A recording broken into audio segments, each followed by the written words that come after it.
Good morning students.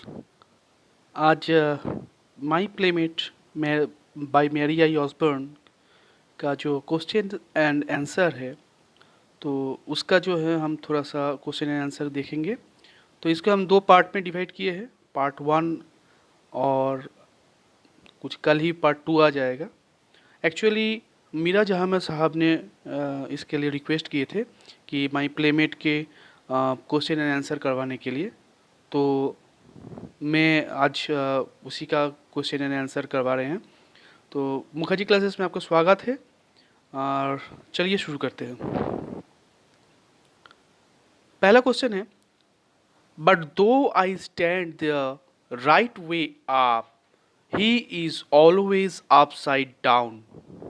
तो questions ऐसे आते हैं कि दो दो स्ट्रेंजा या फोर स्ट्रेंजा यहाँ पर आपको दे देंगे सामने, और वहाँ से क्वेश्चंस आएगा। जैसे कि यहाँ पर है, ये क्वेश्चंस आपका स्टैंडर आपको दे दिया गया है, बट दो I stand the right way up, he is always upside down.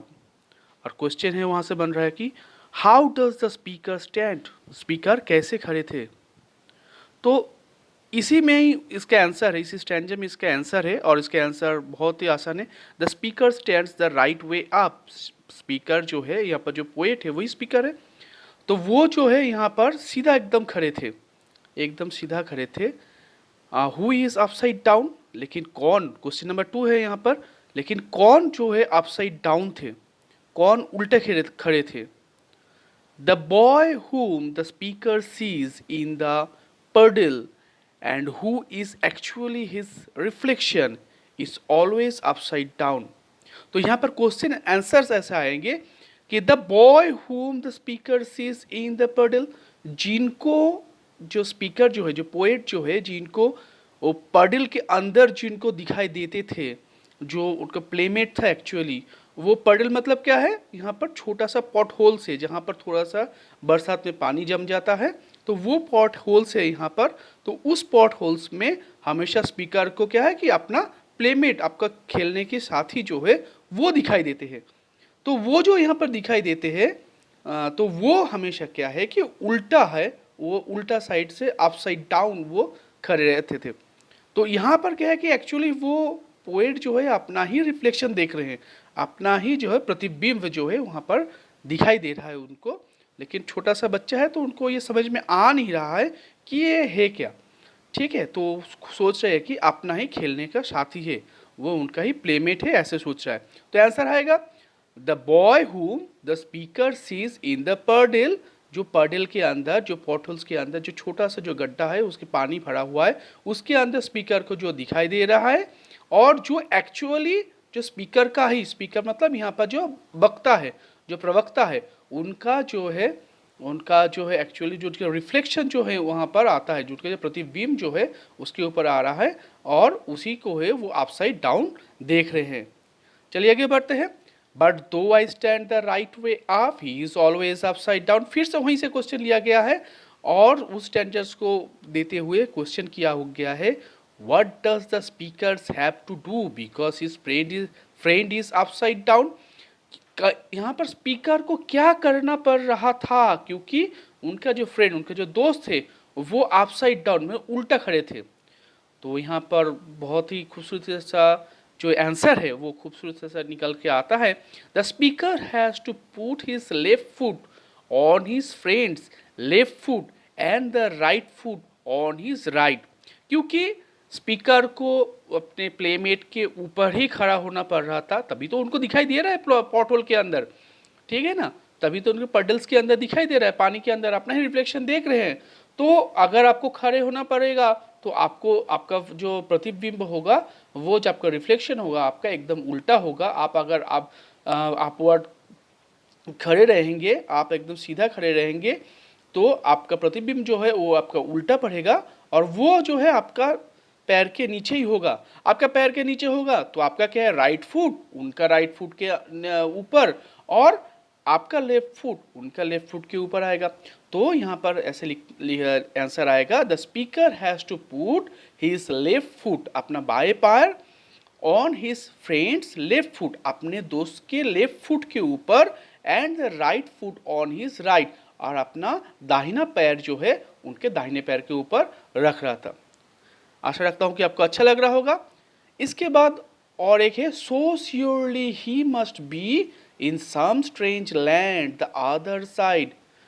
ये हो सकता है श्योरली ही मस्ट बी, यहाँ पर ही कौन है, क्वेश्चन वही है, whom does he refers to, यहाँ पर ही कौन है, he refers to the boy who is with the poet, जो पोएट के साथ, जो स्पीकर के साथ, जो अपना साथ जो प्लेमेट था वो उन्हीं को यहाँ पर ही बोल के रेफर किया गया है। ही मतलब वो जो प्लेमेट है, जो अपना पोएट का प्लेमेट है, जो खेलने के लिए आया है, और उन्हीं को लग रहा है कि एक स्ट्रेंज लैंड, एक लैंड के अंदर है, अंदर other side of the land, मतलब अपने जो है strange land the other side, जो अपने ऑपोजिट साइड में वो यहाँ पे, here he is actually the reflection of the poet, यहाँ पर रिफ्लेक्शन ही उनका पॉट होल्स में दिखाई दे रहा है, जो पडल से जो छोटा सा पानी है उसके ऊपर अपना ही रिफ्लेक्शन दिख रहा है, और उन्हीं को जो है अपना प्लेमेट समझ रहे थे। तो यहाँ पर ही जो है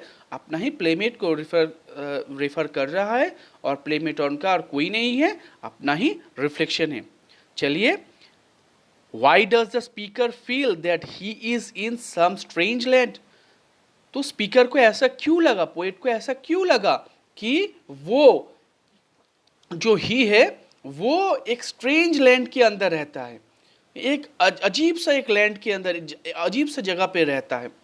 the speakers feel that he is in some strange land, देखिए ये ही के ऊपर जो है कोलन दिया गया है, मतलब वो चिन्हित कर दिया गया है, ही मतलब वो प्लेमेट है, तो he is in some strange land, वो जो है एक स्ट्रेंज, एक अजीब सा लैंड के अंदर है, because the poet had never heard him speaking, ये पोएट को कभी वो सुना ही नहीं दिया, हालांकि पोएट उनको बात करता था, लेकिन उधर से कोई बात नहीं आया, कैसे बात करेगा, रिफ्लेक्शन बात करता है क्या, नहीं करता है ना, तो बात वहाँ पर नहीं आया। और दूसरी भी बात है, जब पोएट जब स्माइल करता था तब वो स्माइल करता था, तो उनको लगता था कि हाँ ये काइंड तो है, मैं स्माइल करता हूँ तो तभी वो भी स्माइल करता है, क्योंकि रिफ्लेक्शन तो स्माइल करता है। आप मिरर के सामने जाके खड़े हो जाओ और स्माइल करो, देखो आपका मिरर भी, आपका जो रिफ्लेक्शन मिरर के ऊपर आएगा, आपका मिरर भी स्माइल करेगा। लेकिन आप अगर कुछ बोलोगे तो मिरर तो जवाब नहीं दे पाएगा, मतलब आपका रिफ्लेक्शन तो जवाब नहीं दे पाएगा। तो यहाँ पर जो है, जो स्पीकर जो है ये फील कर रहे हैं कि जो ये जो अपना जो प्लेमेट है, जो अपना जो दोस्त है, वो शायद कुछ अजीब जगह से आया हुआ है, जो बात तो सुनता है, जो मैं करता हूँ वो तो करता है, मैं स्माइल करता हूँ वो भी स्माइल करता है, लेकिन कुछ बोलता नहीं है, मैं जो बोलता हूँ वो सब सुनता है लेकिन कुछ बोलता नहीं है। तो इसीलिए उनको लगा कि ये जो है ये कुछ अजीब सा लैंड से आया हुआ है। ठीक है, और ये है छठा क्वेश्चन, और ये अपना लास्ट क्वेश्चन है। तो यहाँ पर where is the strange land, ये स्ट्रेंज लैंड कहाँ है, ये स्ट्रेंज लैंड कहाँ है। तो यहाँ पर क्वेश्चन का आंसर आएगा ऐसे, the speaker thinks that the strange land is on the other side, जो है ऑपोजिट साइड में है, just opposite to him in those puddles, puddles में ही है, जो पडल्स में जो पॉटहोल में जो जहाँ पर थोड़ा सा पानी जमता है और वहीं पर उनको दिखाई देता है, जहाँ पर दिखाई देंगे वहीं वो दिखता है। तो स्ट्रेंज लैंड कहाँ पर होगा, वहीं पर होगा, उस पॉटहोल्स के अंदर ही होगा। ठीक है, the speaker thinks that the strange land is on the other side just opposite to him in those puddles, वो जो पडल्स है, वो जो छोटा छोटा गड्ढा है जिसमें पानी भर गया है, उसी के अंदर जो है अपना प्लेमेट रहता है। और प्लेमेट कहाँ रहता है, तो स्ट्रेंज लैंड में रहता है। और स्ट्रेंज लैंड में क्यों रहता है, क्यों लगा ऐसे पोएट को, क्योंकि वो जो है अपना प्लेमेट जो है वो सिर्फ सुनता है और कुछ बोलता नहीं। आशा रखता हूँ कि आपको ये जो है, जो 6 क्वेश्चंस जो है महत्वपूर्ण क्वेश्चंस था, और ये आपको अच्छा लगा होगा। हम बहुत ही जल्दी पार्ट 2 भी लेके आएंगे। और मीरा अहमद जी को फिर से धन्यवाद। अब उन्होंने हमें कमेंट करके पूछा था कि यहाँ पर क्वेश्चंस और आंसर्स के लिए है। तो आपको भी अगर ऐसे लगे कि क्वेश्चन आंसर की ज़रूरत है, कुछ भी लगे कि कुछ हेल्प हो जाएगा अपने छोटे स्टूडेंट्स को, तो आप ज़रूर बताइए। मुखर्जी क्लासेस आपको हमेशा मदद करने के लिए तैयार है। और जाते जाते प्लीज़ इसको सब्सक्राइब कर दीजिए और चैनल को लाइक कीजिए। Thank you very much. I really appreciate your time.